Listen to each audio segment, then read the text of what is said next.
ഏത്തപ്പഴം വെച്ചിട്ട് ഇതുപോലെ ഒരു ഐറ്റം ഉണ്ടാക്കി നോക്കിയിട്ടുണ്ടോ? അല്ലെങ്കിൽ ഒന്ന് ഉണ്ടാക്കി നോക്കണേ. വൈകിട്ട് കുട്ടികൾ സ്കൂളിൽ വിട്ട് വരുമ്പോൾ ഉണ്ടാക്കി കൊടുക്കാം, അല്ലെങ്കിൽ നമുക്ക് ബ്രേക്ക്ഫാസ്റ്റായിട്ടോ ഡിന്നറായിട്ടോ ഒക്കെ കഴിക്കാം കേട്ടോ. അതിന് നമ്മൾ ഏത്തപ്പഴം ഇതുപോലെ മുറിച്ച് ആവശ്യത്തിന് വെള്ളം ഒഴിച്ച് ഉപ്പും പഞ്ചസാര ഇട്ടിട്ട് ഒന്ന് വേവിക്കാം. വെന്ത് തുടങ്ങുമ്പോഴത്തേക്കും നമുക്ക് ഗോതമ്പ് പൊടി കലക്കിയാണ് ഞാൻ ഒഴിക്കുന്നത്. അരിപ്പൊടിയോ അല്ലെങ്കിൽ മൈദയോ കലക്കി ഒഴിക്കാം. എന്നിട്ട് ഇത് നല്ലപോലെ മിക്സാക്കി കൊടുക്കുക.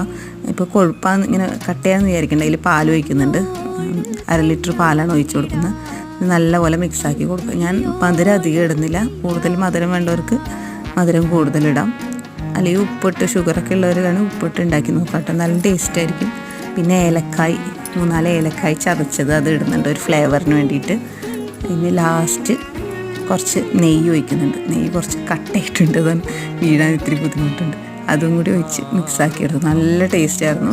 ഇത് പല നാട്ടിലും പല പേരാണ്. നിങ്ങളുടെ നാട്ടിൽ എന്താ പറയണതെന്ന് ഒന്ന് കമൻറ്റ് ചെയ്യണം.